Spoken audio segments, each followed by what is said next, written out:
Capítulo 9. A más de 700 kilómetros de la distancia hacia el sudoeste, en la cafetería del laboratorio de películas Gateway en St. Louis, Francis Dolarhyde esperaba que le sirvieran una hamburguesa.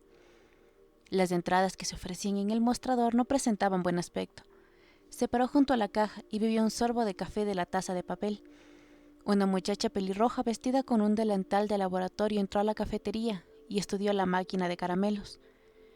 Miró varias veces a Francis Dolarhyde, que estaba de espaldas de ella, y frunció los labios. Finalmente se acercó a él y preguntó: ¿Señor D? Dolarhyde se dio la vuelta. Usaba siempre gafas protectoras rojas fuera del cuarto oscuro. Ella fijó la vista en el puente de las gafas. ¿Le importaría sentarse un momento conmigo? Tengo algo que decirle. ¿Qué tiene que decirme, Aileen? Que realmente lo siento muchísimo. Que sencillamente Bob estaba borracho y, como usted bien sabe, haciéndose el payaso. No fue su intención. Siéntese conmigo, por favor, aunque sea solo un minuto. Bien. Dolarhyde jamás decía sí, porque tenía algunas dificultades con la S. Se sentaron. Ella retorcía nerviosamente una servilleta entre sus manos. Todos estábamos divirtiéndonos mucho en la fiesta y nos alegramos de que viniera, dijo ella. Nos alegramos de veras y nos sorprendimos también. Usted sabe cómo es Bob. Imita permanentemente las voces de la gente. Debería actuar en la radio. Imitó 2 o 3 tonadas con chistes y demás. Puede hablar exactamente igual a un negro. Cuando imitó esa otra voz no lo hizo para molestarle a usted. Estaba demasiado borracha como para darse cuenta de quiénes estaban presentes. Todo el mundo reía y de repente nadie rió.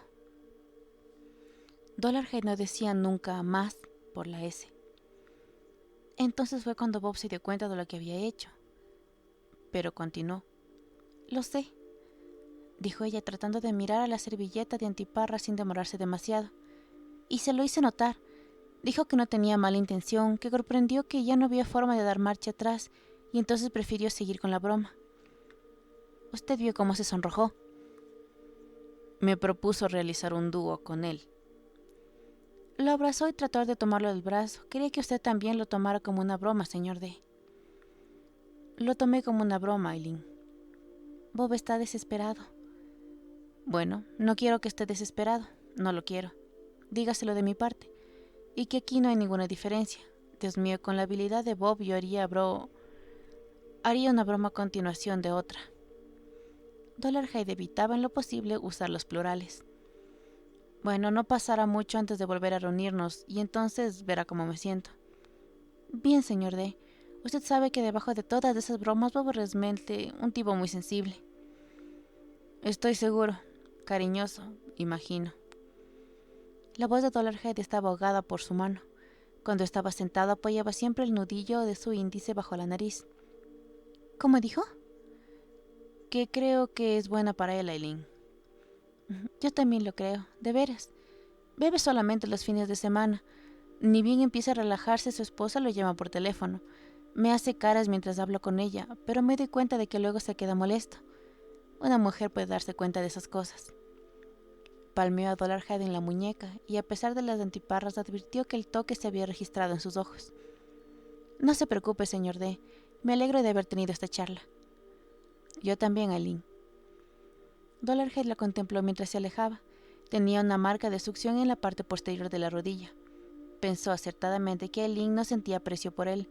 En honor a la verdad, nadie lo apreciaba.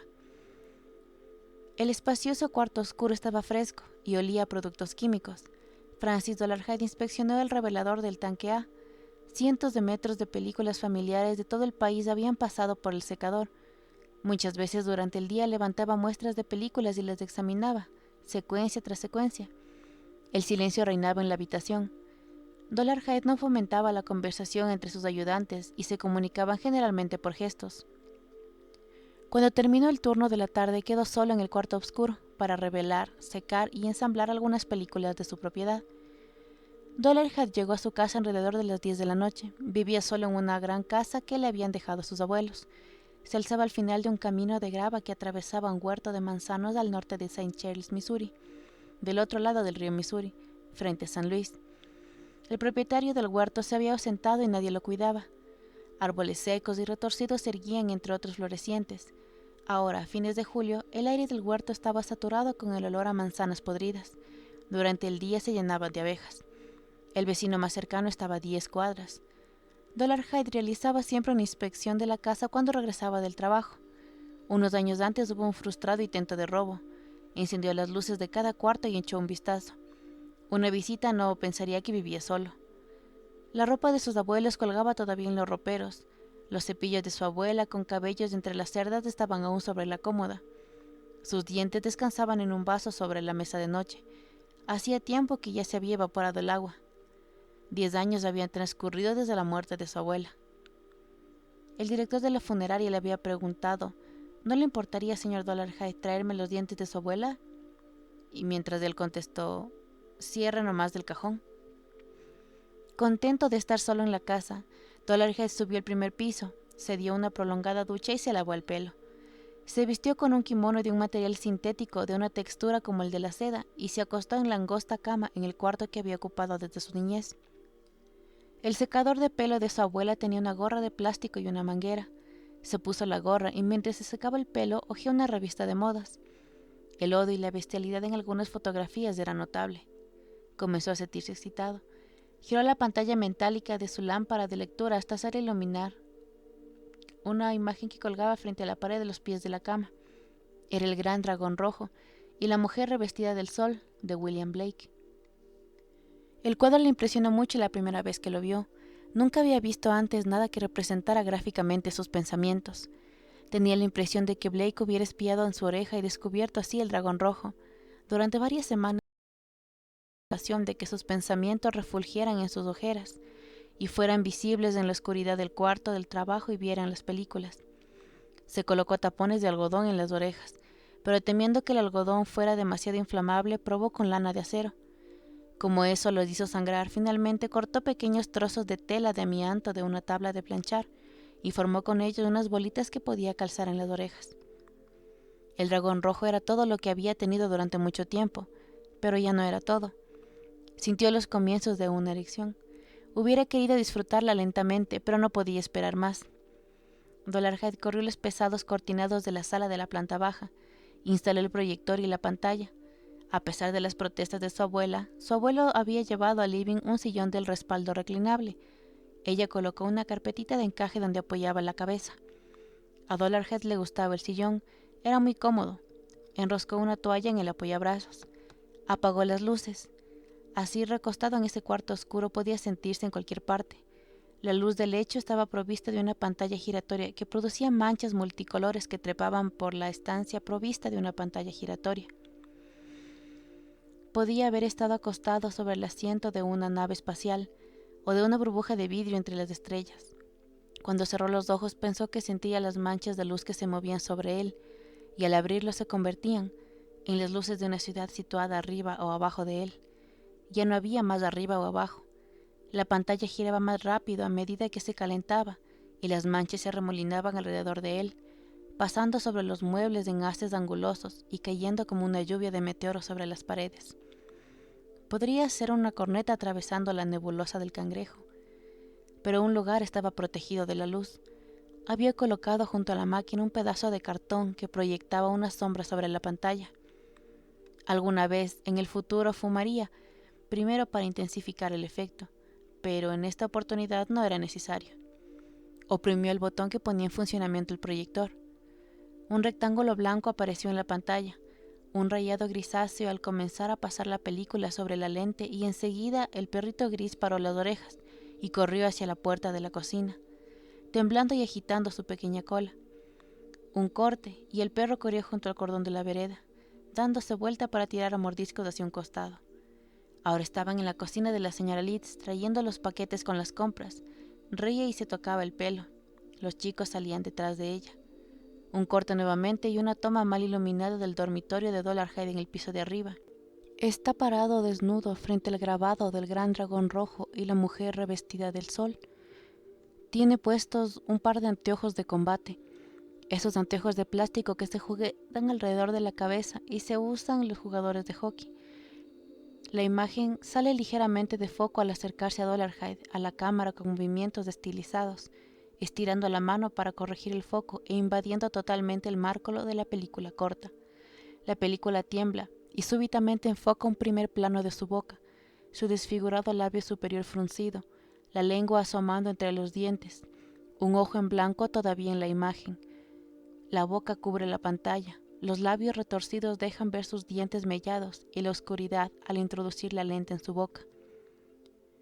Los inconvenientes de la parte que seguían eran evidentes.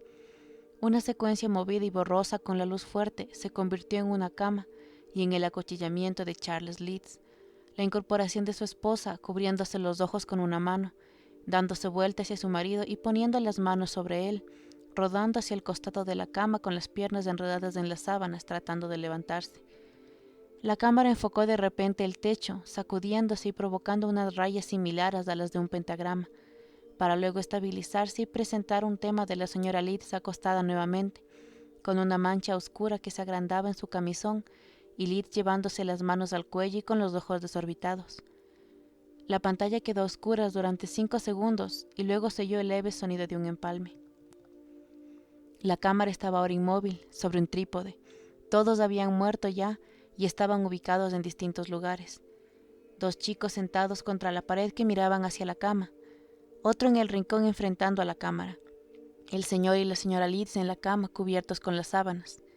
El señor Leeds apoyado contra una cabecera, la soga que lo sujetaba por el pecho semioculta por las sábanas y la cabeza inclinada hacia un costado.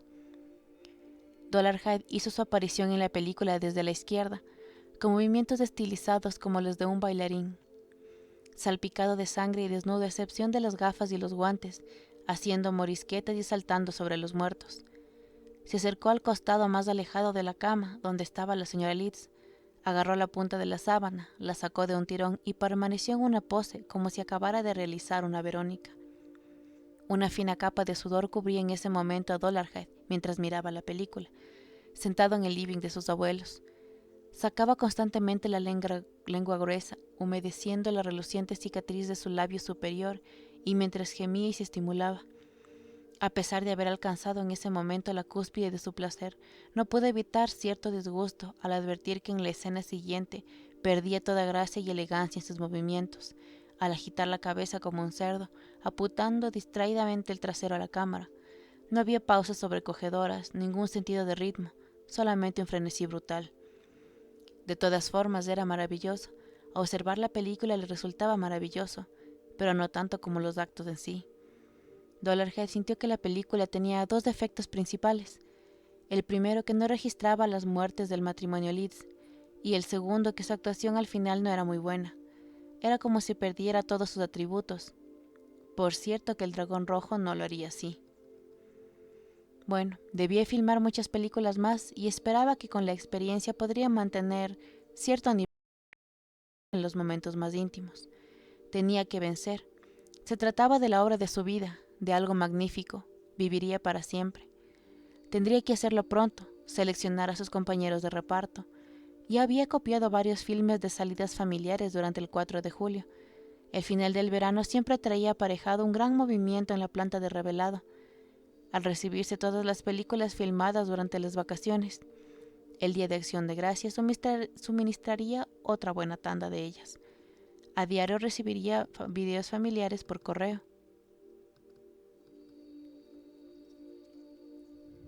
Capítulo 10. El avión de Washington a Birmingham estaba medio vacío. Graham eligió un asiento junto a la ventanilla que tenía desocupado el de al lado. Rechazó un sándwich algo seco que le ofreció la azafata y apoyó el legajo de los Jacobi sobre el soporte para la bandeja. Había notado al principio las similitudes entre los Jacobi y los Leeds. Ambas parejas estaban al final de la treintena, ambas tenían hijos, 2 varones y una mujer. Edward Jacobi tenía otro hijo de un matrimonio anterior, que estaba en el colegio cuando fue asesinada su familia. En ambos casos, los 2 padres poseían títulos universitarios, ambas familias vivían en casas de 2 plantas en agradables suburbios. Tanto la señora Jacobi como la señora Leeds eran mujeres bonitas. Las familias utilizaban idénticas tarjetas de crédito y estaban suscritas a idénticas revistas populares. Allí terminaban las similitudes. Charles Leeds era un abogado especializado en impuestos, mientras que Edward Jacobi era ingeniero y metalúrgico. La familia de Atlanta era presbiteriana, los Jacobi católicos. Los Leeds residían desde hacía muchos años en Atlanta. En cambio, los Jacobi habían vivido solamente 3 meses en Birmingham, por haber sido trasladados allí desde Detroit. La palabra casualidad resonaba molestamente en los oídos de Graham, como una canilla que pierde. Casual elección de víctimas, sin motivo aparente. Terminología empleada por los periodistas y pronunciación con ira y frustración por todos los detectives en los departamentos de homicidios. Empero, casualidad no era el término exacto. Graham sabía que los que realizaban asesinatos múltiples y en serie no eligen sus víctimas al azar. El hombre que asesinó a los Jacob y a los Leeds vio algo en ellos que lo atrajo hacia esas personas y lo impulsó a matarlos. Podría haberlos conocido muy bien, así lo esperaba Graham, o quizá no los conocía en absoluto, pero Graham estaba seguro de que el asesino los había visto en alguna oportunidad antes de matarlos. Los eligió porque tenían algo que lo atraía y las mujeres constituían el meollo del asunto. ¿Qué sería? Existían ciertas diferencias entre los dos crímenes. Edward Jacobi fue muerto de un disparo mientras bajaba la escalera empuñando una linterna. Posiblemente lo habría despertado un ruido. La señora Jacobi y sus hijos fueron muertos por un tiro en la cabeza. La señora Leeds en el abdomen. En todos los casos, el arma utilizada fue una pistola automática de 9 milímetros. Restos de lana de acero de un silenciador de fabricación casera se encontraron en las heridas. Ninguna huella dactiloscópica en las cápsulas servidas. El cuchillo había sido únicamente en Charles Leeds. El doctor Pincy creía que era posible que se tratara de un instrumento con una hoja delgada, aguda y extremadamente filosa.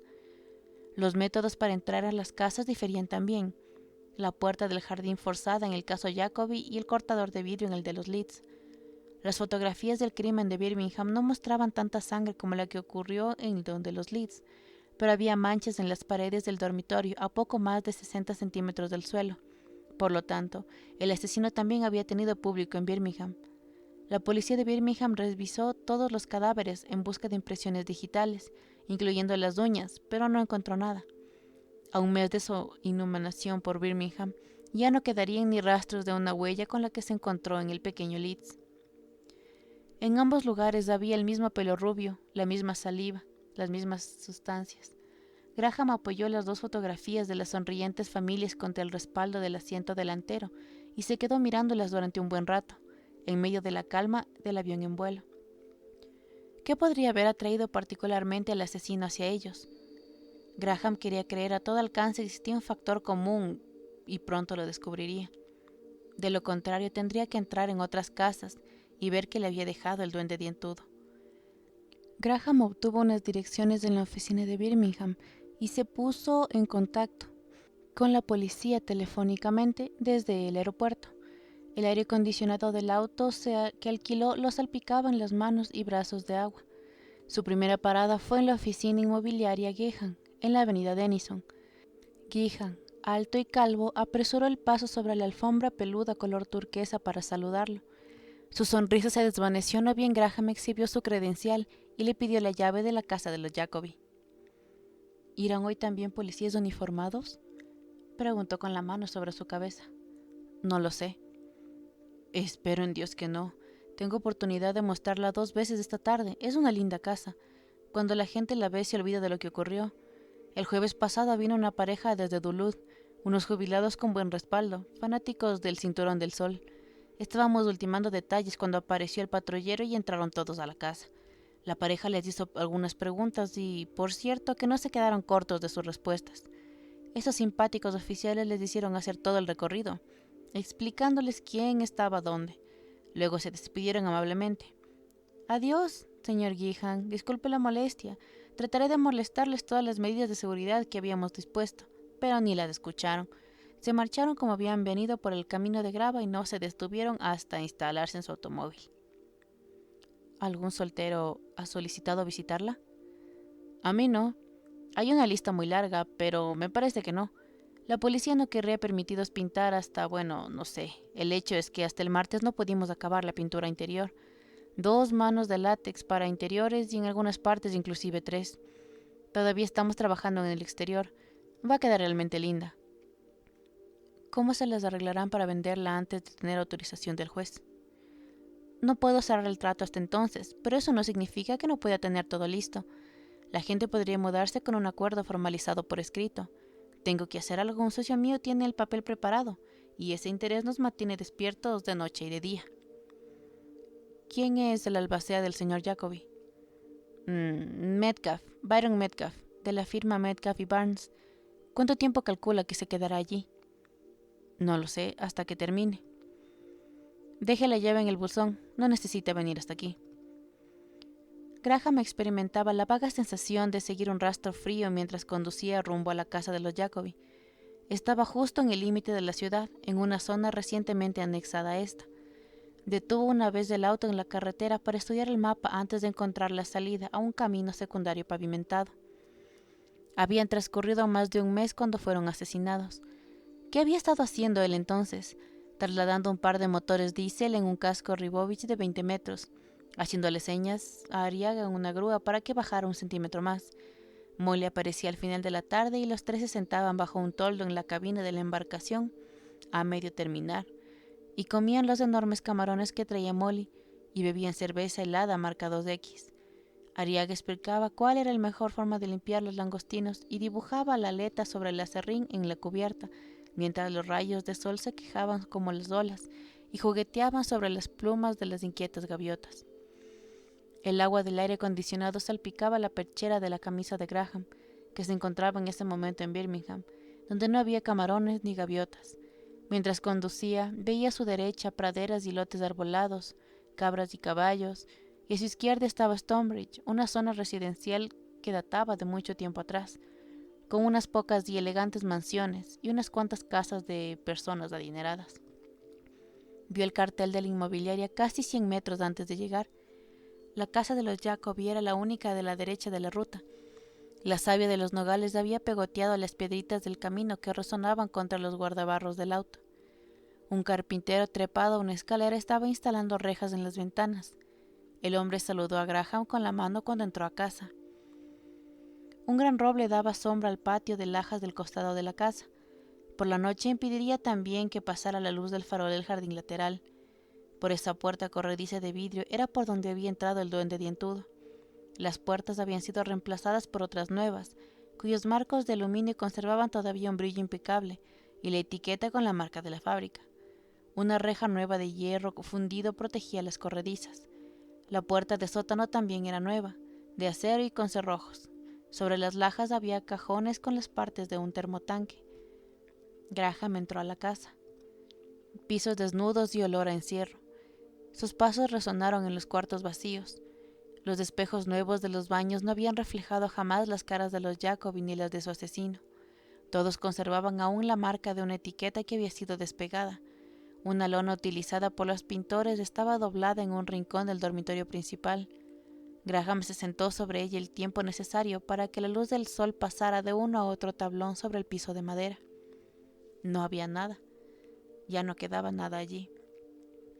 ¿Vivirían todavía los Leeds si hubiera llegado allí inmediatamente después de la masacre de los Jacoby? Esto era lo que Graham se preguntaba. Consideró el peso de esa posibilidad, pero no disminuyó al salir de la casa y contemplar el cielo azul. Graham se paró a la sombra de un nogal, los hombros encogidos, las manos en los bolsillos, y dirigió su mirada a lo largo del camino que desembocaba en la ruta frente a la casa de los Jacoby. ¿Cómo había llegado allí el duende dientudo? Debía de haber conducido un auto. ¿Dónde lo estacionó? El camino de entrada de grava era demasiado ruidoso para una visita a medianoche, pensó Graham. La policía de Birmingham no estaba de acuerdo. Caminó por el sendero hasta la ruta. El camino asfaltado tenía zanjas a ambos lados, hasta donde su vista le permitía ver. Era posible detenerse cruzando la zanja y ocultar el vehículo entre las plantas de lado de la propiedad de los Jacoby, siempre y cuando el terreno estuviera firme y seco. Frente a la casa de los Jacoby y del otro lado del camino estaba la única entrada a Stonebridge. El cartel decía que Stonebridge tenía un servicio particular de vigilancia. Un vehículo extraño no pasaría desapercibido allí, y tampoco un hombre caminando entrada ya la noche. Eliminando el estacionamiento en Stonebridge, Graham volvió a la casa y se sorprendió al comprobar que el teléfono funcionaba. Llamó a la oficina meteorológica y se enteró de que el día anterior del asesinato de los Jacobi llovieron 7 milímetros. Por lo tanto, las zanjas estaban llenas. El duende dientudo no habría ocultado su auto en la ruta asfaltada. Un caballo que se encontraba del otro lado del jardín avanzó a la par de Graham mientras caminaba junto al cerco pintado de blanco. Le dio al caballo una pastilla de naranja y se separó de él en una esquina, al dar vuelta junto al cerco del fondo detrás de las construcciones anexas. Se detuvo al ver el suelo hundido ligeramente en el sitio en el que los niños habían enterrado a su gato. Al pensar en eso, junto con Springfield en la comisaría de Atlanta, había imaginado que las construcciones serían blancas. En realidad eran de color verde oscuro. Los chicos habían envuelto al gato en un paño de cocina y lo habían enterrado dentro de una caja, con una flor entre las patas. Graham apoyó el antebrazo sobre la parte superior del cerco y descansó sobre él su cabeza. El entierro de un animal favorito, rito solemne de la niñez. Los padres que regresan a casa y sienten vergüenza de rezar. Los niños mirándose el uno al otro, descubriendo nuevas fuerzas en los sitios en los que el dolor se hace más sentir. Uno inclina la cabeza y enseguida los otros lo imitan, la pala más alta que cualquiera de ellos. Luego la discusión sobre si el gato está o no en el cielo con Dios y Jesús y un largo silencio sin que se oiga gritar a ninguno. Mientras permanecía parado sintiendo el calor del sol en su espalda, Graham tuvo la certeza de que el duende dientudo no se había contentado con matar al gato, sino que además había esperado hasta que los chicos lo enterraran. No podía perderse ese episodio. No hizo 2 viajes hasta allí, uno para matar al gato y otro para asesinar a los Jacobi. Mató al gato y esperó hasta que los niños lo descubrieran. No había forma alguna de determinar exactamente dónde encontraron los chicos al animalito. La policía no había podido localizar a nadie que hubiera hablado con los Jacobi. Después del mediodía, aproximadamente 10 horas antes de que murieran. ¿Cómo había llegado el duende dientudo y dónde había esperado? Más allá del cerco de atrás, un terreno cubierto por arbustos casi tan altos como una persona, se extendía unos 30 metros hasta llegar a los árboles. Graham sacó del bolsillo trasero el mapa arrugado y lo desplegó sobre el cerco. En él se veía una ininterrumpida fracción arbolada que se extendía durante 400 metros desde los fondos de la propiedad de los Jacobi y que continuaba en ambas direcciones. Más allá de la arboleda, imitándola hacia el sur, pasaba un camino vecinal, paralelo a la ruta sobre la cual daba la propiedad de los Jacobi. Graham salió en su auto nuevamente a la carretera, calculando la distancia con su odómetro. Tomó rumbo al sur y se dirigió hacia el camino vecinal que figuraba en el mapa. Condujo lentamente por él, controlando otra vez la distancia hasta que el odómetro le indicó que estaba justo detrás de la casa de los Jacobi, del otro lado de la fracción arbolada. El pavimento se interrumpía al llegar allí, a un futuro barrio de viviendas modestas, proyecto de tan reciente data que no figuraba en el mapa. Detuvo su auto en el área destinada al estacionamiento. La mayoría de los autos eran viejos, con los resortes saliendo de sus tapizados. 2 estaban apoyados sobre cajones. Unos niños negros jugaban al básquet sobre la tierra desnuda junto a un único arco sin red. Graham se sentó sobre el parachoques durante un rato para mirar el partido. Tenía ganas de quitarse la chaqueta, pero sabía que el 44 Special y la cámara chata en su cinturón llamarían la atención. Siempre sentía una extraña molestia cuando la gente miraba su revólver. Un equipo estaba integrado por 8 jugadores con camisa. Los de torso desnudo eran 11 y todos jugaban simultáneamente. El arbitraje era por aclamación.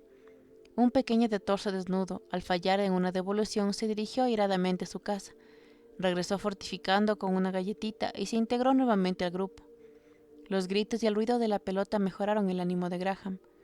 Un gol, una pelota al cesto. Pensó en cuántas cosas tenían los Leeds y los Jacobi.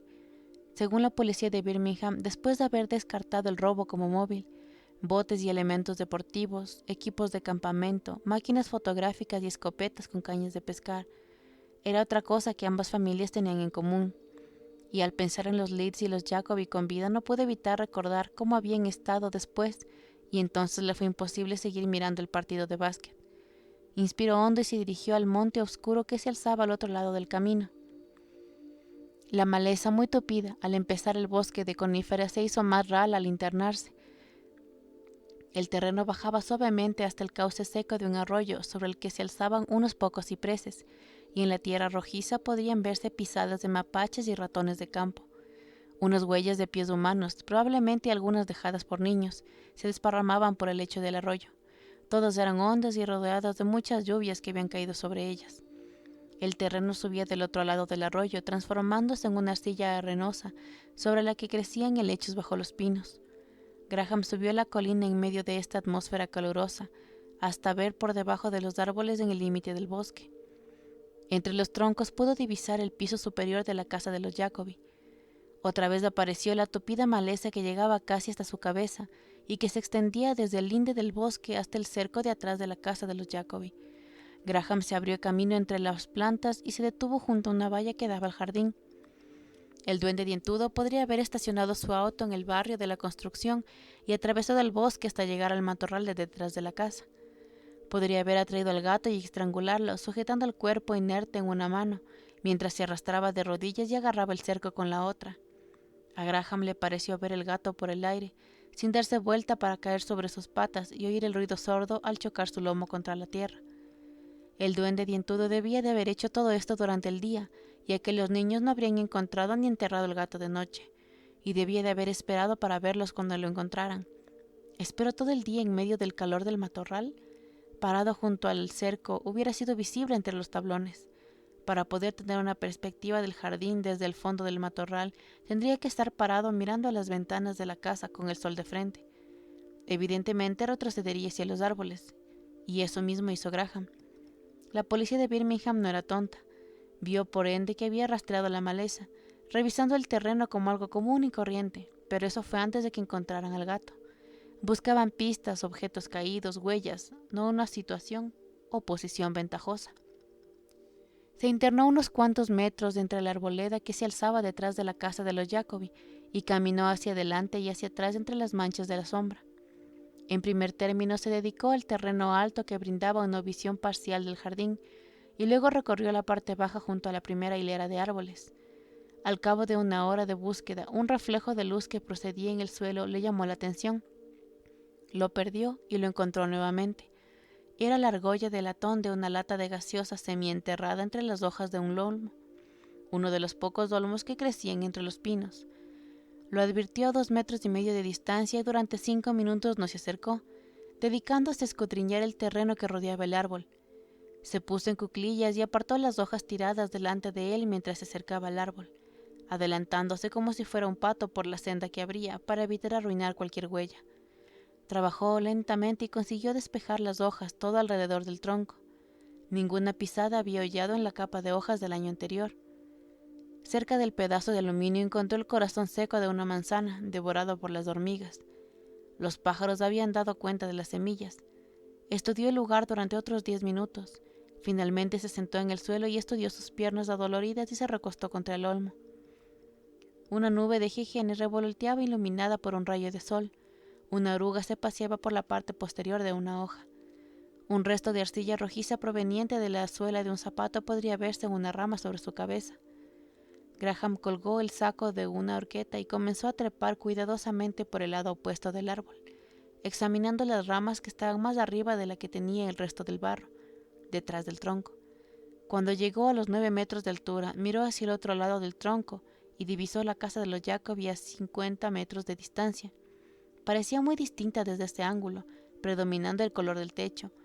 Podía ver perfectamente bien el jardín posterior y el terreno de atrás de las construcciones anexas. Unos discretos largavistas captarían fácilmente la expresión de un rostro a esta distancia. Graham podía oír el tráfico a lo lejos y un poco más distante el ladrido de los perros. Una chicharra inició su adormecedor zumbido, ahogando a todos los otros sonidos. Una gruesa rama justo encima de él se unía al tronco formando un ángulo recto con la casa de los Jacobi. Subió un poco más para poder ver y se apoyó contra el tronco para observar mejor. Junto a su mejilla y calzada entre el tronco y la rama había una lata de una bebida gaseosa. ¡Qué placer!, susurró Graham contra la corteza del olmo. Dios mío, qué placer. Ven aquí, latita. No obstante, podría haberla dejado allí un chico. Trepó un poco más alto por el mismo lado del árbol, lo que resultó bastante arriesgado al llegar a las ramas más pequeñas, y dio la vuelta para poder mirar la rama más gruesa de abajo. Un pedazo de corteza exterior de la parte de arriba de la rama había sido arrancada, dejando a la vista una parte verdosa de la médula interna, del tamaño de una baraja. Centrado en el rectángulo verde grabado en la madera, Graham vio esto. Había sido hecho cuidadosamente y prolijamente con un cuchillo muy puntiagudo. No era la obra de un niño. Graham fotografió la marca, alternando cuidadosamente el foco. La vista desde la rama gruesa era buena y había sido mejorada. El resto de una ramita colgaba desde la otra situada más arriba.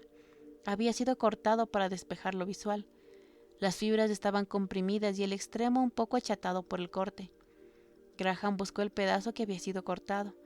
Si hubiera estado en el suelo lo habría visto antes. Allí, enredados entre el verde follaje de las ramas bajas, habían unas hojas marrones. El laboratorio iba a precisar ambos lados del corte para poder medir el ángulo del filo de la hoja utilizada. Eso significaba volver allí con una sierra.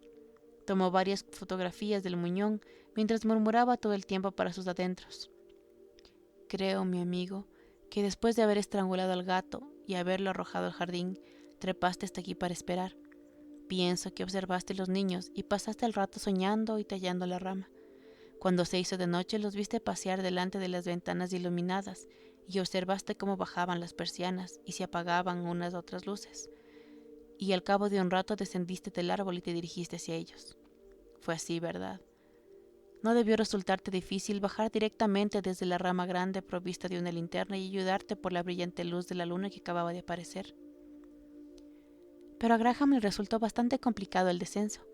Introdujo una varita en la abertura de la lata, la retiró cuidadosamente desde la horqueta de la rama y bajó, sujetando la ramita entre los dientes cuando tenía que utilizar las dos manos. Cuando llegó otra vez al barrio en construcción, Graham descubrió que alguien había escrito en el costado de su auto cubierto de polvo: Levon es un pajarón. La altura de la escritura indicaba que aún los residentes más jóvenes poseían un buen nivel de instrucción. Se preguntó si habían escrito también en el auto del duende dientudo. Graham se quedó sentado durante unos minutos contemplando las hileras de ventanas. Aparentemente había unas 100 que podrían verse desde allí. Era posible que tal vez alguien recordara haber visto tarde en la noche en el estacionamiento un forastero blanco. Valía la pena intentarlo por más que ya hubiera transcurrido un mes. Para interrogar a cada residente sin perder tiempo tendría que contar con la ayuda de la policía de Birmingham. Luchó contra la tentación de enviar directamente a Washington a Jimmy Price la lata de gaseosa. Tenía que pedir a la policía de Birmingham que le cediera algunos agentes. Sería mejor entregarles lo que tenía. Entalcar la lata era un trabajo simple. Buscar impresiones digitales producidas por una transpiración ácida era algo diferente. Price podría hacerlo, pero aún después de la prueba con el polvo a la policía de Birmingham, siempre y cuando se tocara la lata con dedos desnudos. Mejor era entregársela a la policía. Sabía que la sección documentada del FBI se arrojaría con dientes de uñas sobre la marca grabada. Fotografías para todo el mundo. Nada se perdió con eso. Llamó a la sección de homicidios de Birmingham desde la casa de los Jacobi. Los agentes llegaron justo cuando Gihan, el corredor de la inmobiliaria, hacía entrar a los futuros compradores.